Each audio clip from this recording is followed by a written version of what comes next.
கட்டடங்கள் உருவாக வயக்காட்ட அடிச்சாங்க. பட்டினியில் பல நூறு விவசாயி மறிச்சாங்க. கண்ணை கட்டி விட்டது போல் தெரியாமலே நாம தட்டு கட்டு நிக்கிறோமே புரியாமலே. விவசாயம் மட்டும் இல்லை என்ன உயிரேதுடா உலகேதுடா.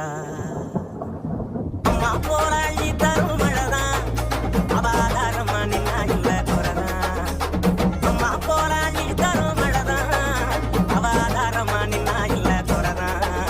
அவ நட்டு வச்ச நாட்டையெல்லாம் கதிராக்குறா. எங்க புள்ள குட்டி அத்தனைக்கும் கசியாக்குறா. அவ சாயாமத்தான் பச்சை மண்ண வடமாக்குறா வழிகாட்டுறா. அம்மா போராளி தரும் மழைதான் அபாதாரமா நின்னா இல்ல குறைதான்.